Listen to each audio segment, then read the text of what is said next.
Hello everyone, welcome to my channel. Here I'll be discussing some important problems from Carruthers book. Now let's begin with chapter 1, formation of carbon-carbon single bonds. Let's see the first question. So this is the question. Now we have to find the products, how these products are how the product will be formed. Okay, let's begin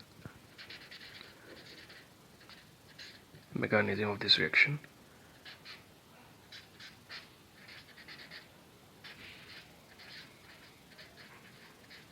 Firstly, reaction will occur with NaOET. That is, it acts as a base minus plus, so this will abstract a proton. Okay, now this is a methyl group, 3 hydrogens are there. I am writing 1. This negative charge will abstract a proton. Okay, and negative charge will form here.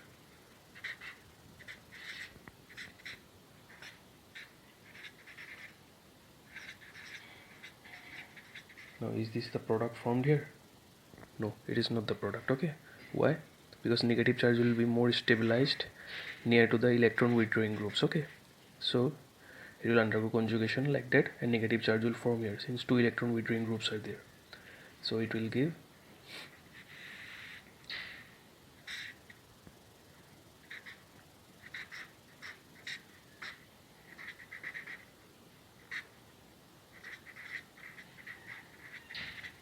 negative charge will form here, right? Then methyl iodide will attack. I hope now you can find the answer. Methyl iodide will attack means negative charge is going to attack in the methyl and iodine is a good leaving group, so it will leave. So the final product of this reaction is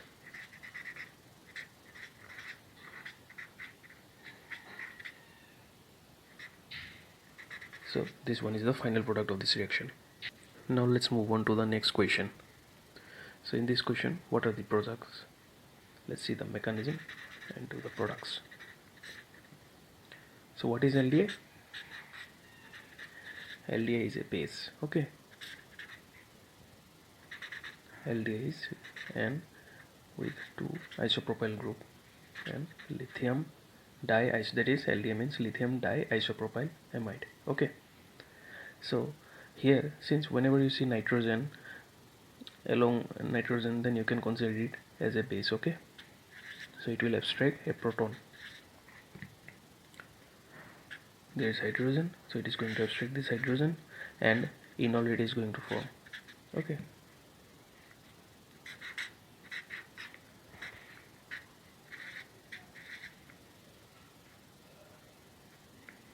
then MnBr2 is present.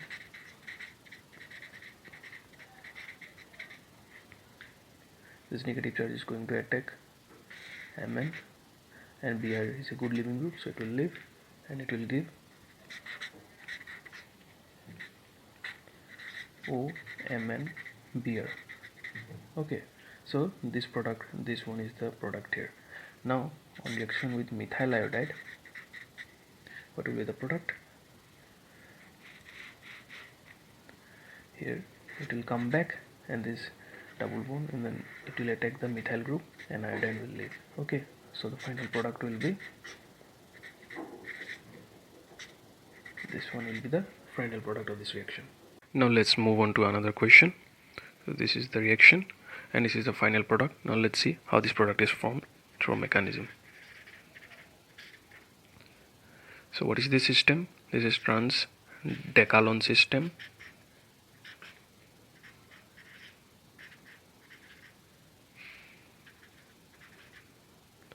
Okay, there are 2 hydrogens present here. So what will be the next step here? On reaction with NaOET means minus plus, since it acts as a base. Now the question arises, which proton will it abstract? Since it is a trans decalon system, in trans decalon system, when these ortho positions have 2 hydrogen atom, then this is not going to attack first, then this proton is not abstracted first. Okay, so it is going to abstract this proton and bond will form here and negative charge will form on the oxygen atom.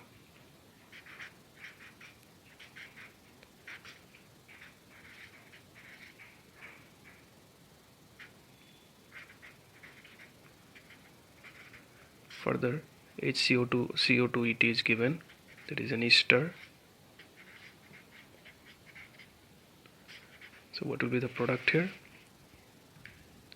The negative charge will come back and this will attack the C, then negative charge will go in the oxygen, again come back, and OET is a good leaving group, so it will leave, thus giving us the final product as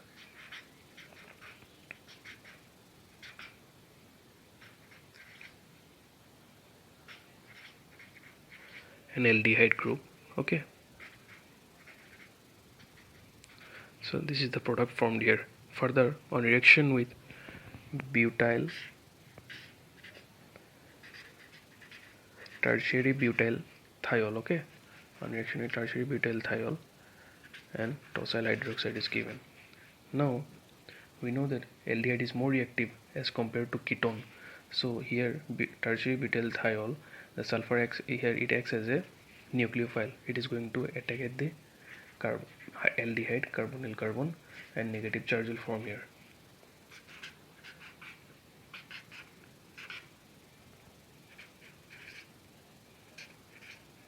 The negative charge which will be formed here will again attack the tosyl hydroxide, and what it will form? It will attack tosyl. Okay, so it will form OTS, making it a good leaving group. Okay,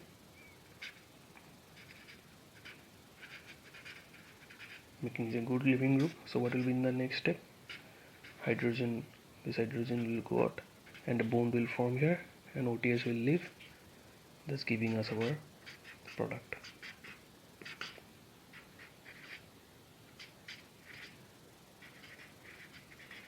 So this is the final product of this reaction.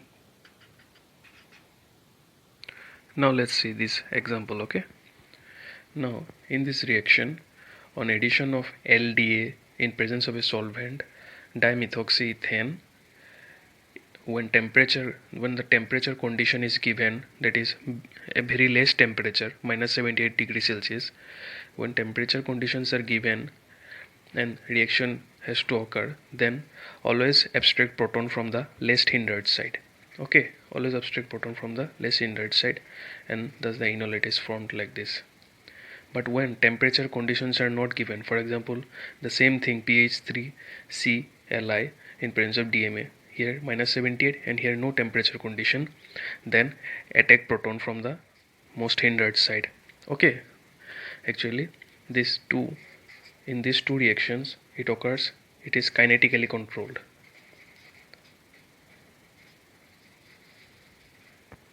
It is kinetically controlled reactions. Okay, whereas these two are examples of equilibrium controlled reactions. These two are examples of equilibrium controlled reactions, thus giving us these two enolates. Let's move on to this question. This is the final product. Now let's see how this product is formed. Okay, let me draw this compound first.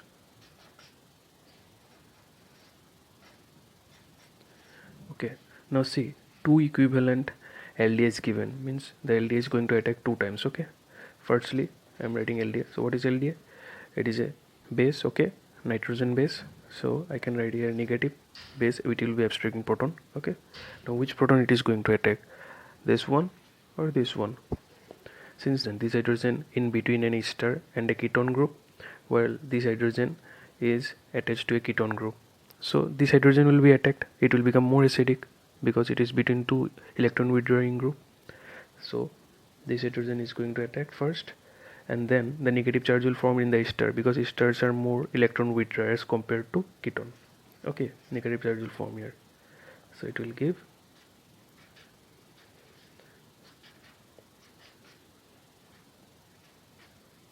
first this one. Okay, then since one more LDA is also present, so next again LDA will attack, and now this time this hydrogen will be attacked. Okay, will be abstracted and negative charge will form here. Okay, negative charge is going to form here, thus giving us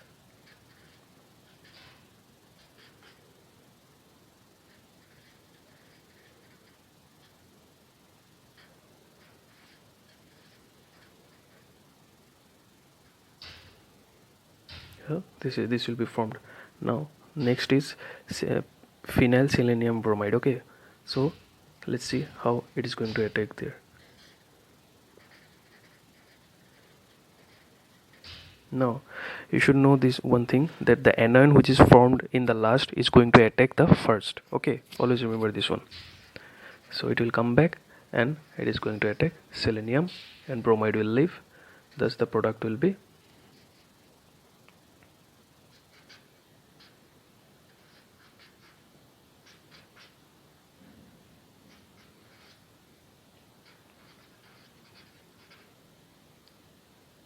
and also after this product is formed, this will also again come to the original form. Okay, it will take one proton OH and ketoenol form will occur, and directly as the previous one it will occur like that.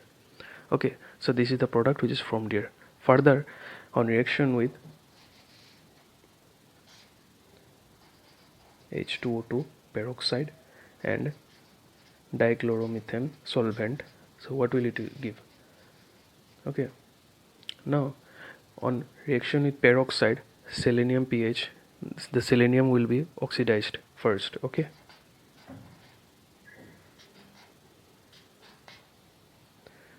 first selenium will oxidized and from here O minus, and there O is as usual there also.